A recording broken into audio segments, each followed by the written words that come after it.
I'm here to do my recap for UFC Fight Night Dillashaw versus Cruz. Let's start at the bottom. The first fight was Francisco Trevino versus Elvis Matusik. This fight wasn't great. It was basically just a really slow kickboxing match where Francisco was just landing the heavier shots, and that was basically all that happened. I don't feel like Elvis really got to show his stuff. I think he's really good. I just think this fight was at this fight was at 205 and not his usual 185, so we didn't get to see him perform as well as he probably could have. So don't think that this was the real Elvis. Wait until he goes to middleweight, and then we can judge how good he really is. Next was Robert Font versus Joey Gomez, and Joey Gomez looked decent. I just think, the fact that he took this fight on like a week or two's notice probably showed a lot in this fight. Rob Font, I think, is just a little bit bigger naturally. Maybe Joey Gomez should go down to flyweight. But to me, Rob Font just looked like he was a little bit bigger and had a little bit more power when they were striking. And, in the late second, Rob Font got the finish from body shots. Next was Ilir Latifi versus Shane O'Connell. And this fight was really quick. They were basically just pawing at each other. And then the first big right that Ilir threw knocked out Shane O'Connell. Super quick, only like 30 seconds. Next was Charles Rosa versus Augusto Mendez, and until the main event, I thought this was the best fight of the night. I think Augusto did a really good job stuffing takedowns in the first round and counterpunching and even dropped Rosa. And then the second and the third, I think Rosa started getting off with his kicks and landing takedowns here and there. He didn't get position for long, but he went for submissions and stuff, and I think he got the second and the third. But once again, this was another guy. Like I said, I think Augusto was pretty good. I just feel like the fact that he took this fight on such short notice really played a factor in his condition. Because if you look at how he fought in the first round, if he had fought like that all 3 rounds, I think he would have won. It's just unfortunate that he had to take this fight on such short notice. Next was Paul Felder versus Darren Cruikshank. And the first 2 rounds of this fight, I mean, they could have went either way. I had it 1-1, but you can make the argument that Cruikshank won both of those rounds. They were back and forth kickboxing rounds, but Cruikshank was definitely getting... In the first especially, Cruikshank, I thought, won. He got the better of the striking. In the second, he definitely hurt Felder, but I felt Felder did a really good job attacking with some submissions, and I thought Felder probably stole the second round at the end. But like I said, you could make the argument that Cruikshank won that round too. So, Paul Felder definitely needed that finish in the third, and he really attacked him with his wrestling kinda, and eventually got the standing rear naked choke. So good win for Felder. He definitely needed that, and I thought he was definitely the better of the two, despite the fact that he was, Cruikshank's biggest weakness is that he tends to start to break when he can't finish guys, and I think we see that in his last 3 fights. So good win for Felder. Next was Maximo Blanco versus Luke Saunders. And this fight was pretty quick. Luke Saunders was the better striker. He was able to counter Maximo almost every single time Maximo was throwing punches. And Maximo almost had an arm triangle, but it wasn't super deep. And then Luke Saunders eventually dropped. Maximo took his blank and won by rear naked choke. It was quick. It was only like 2 minutes long. Next was Chris Wade versus Mehdi Mamegbov. I probably said his name wrong for his last name, but this fight was exactly what I thought it was. Chris Wade got a takedown really early. Was able to... It took him a little while to establish position. Mehdi was doing a good job defensively at first, but then he started landing good ground and pound, took Mehdi's back, and won by rear naked choke. This fight was super one-sided. Next was Tim Boetsch versus Ed Herman, and it's exactly what I thought it was going to be. It was exactly like the Talis Ladies fight, where the first round, Tim Boetsch, his cardio was great. He was able to use good foot movement, good in and out movement, and he even rocked Herman really bad really early in the first round.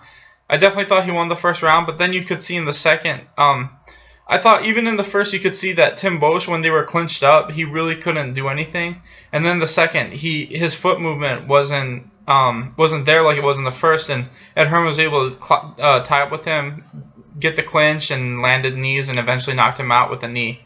So a good win for Ed Herman. I don't know how well he's going to do at 205. I don't think he's the biggest 205er, but this is still a good win, and hopefully they'll give him someone like Tim Boetsch in his next fight.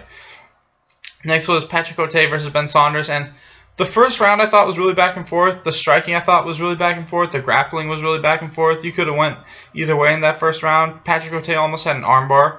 But then the second, it was the same thing for the first minute, back and forth technical striking, but then Ben Saunders kind of went for a Muay Thai plum, and then Patrick Cote was just unleashing punches like how Eddie Alvarez did the Donald Cerrone.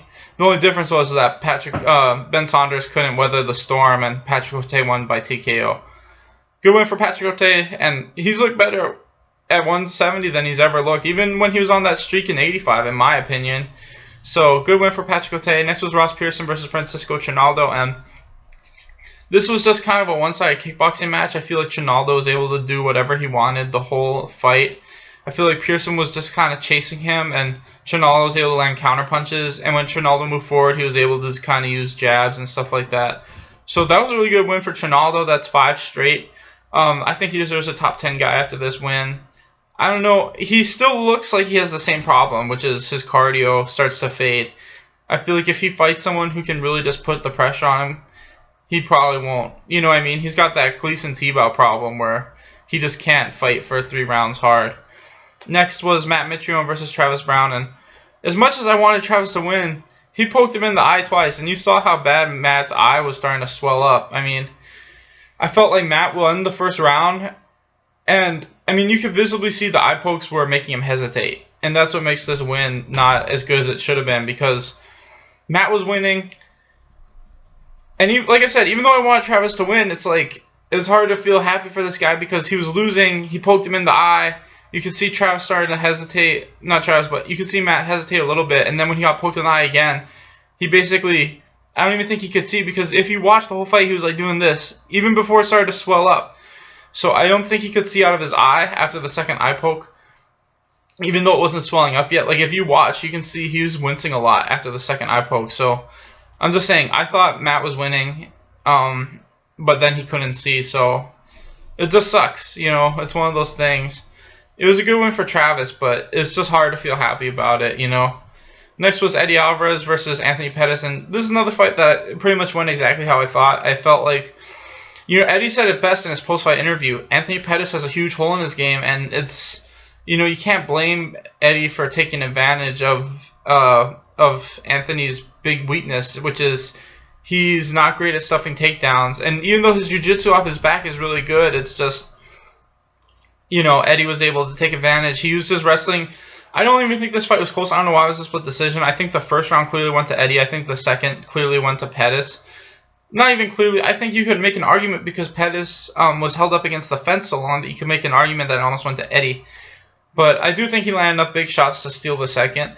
And then the third was almost exactly like the first, just Eddie had more control time when they were on the ground instead of against the fence. I thought it was pretty clearly 2-1 for Eddie. And it wasn't the most exciting fight ever, but it clearly shows that Pettis needs to work on his takedown defense, or at least being way more offensive off his back like Charles Oliveira. Because, you know, I mean, there's no problem with getting taken down as long as you can attack like a crazy person off your back. Anyway, the main event, TJ Dillashaw versus Dominick Cruz. I don't think this fight was close either. I think Cruz won the first 3 rounds pretty clearly. I think Dillashaw won the 4th, and then the 5th could have won either way. I think, you know, the 5th, Dillashaw was winning early, and then Cruz was winning late. This fight was amazing, though. I do think this is the best fight ever at 135. I think the first round, you could see them both were using their foot movement a lot. And then I think Dillashaw, the reason why I think Cruz won the first round was you saw it. Cruz's foot movement and body movement was better, and he was able to hit takedowns whenever he wanted, and Dillashaw couldn't. And I felt like, you know, Dillashaw was complaining after the fight. He's like, those takedowns, you know, he couldn't hold me down and all that. It's like, well, vice versa. You couldn't even take him. You only took him down once. You took him down once in the 4th round. You know, every single time Dillashaw went for takedowns, he couldn't get them. I think every single time Cruz went for a takedown, aside from the 5th round, he got it. You know, he only missed a couple in the first 4 rounds. So I just feel like the wrestling was super one-sided. The striking was about even. But I do feel like Cruz, when Dillashaw would throw strikes at him, he would move out of the way and they would just miss. And Cruz would throw strikes back and they would just kind of hit his guard. But at least when Cruz was throwing strikes, they would actually hit, you know, hit him. Even if it was just hitting his arms or his shoulders or whatever. You know, when Dillashaw would throw strikes and miss, like Dillashaw's striking percentage was only like 25%. So I'm just saying, if you really look at it, there was a huge discrepancy in the amount that they were landing, takedowns and overall strikes. So I don't think it was that close. I think it was a great fight, but I think Cruz clearly won. Anyway, thanks for watching, guys. Please like and subscribe.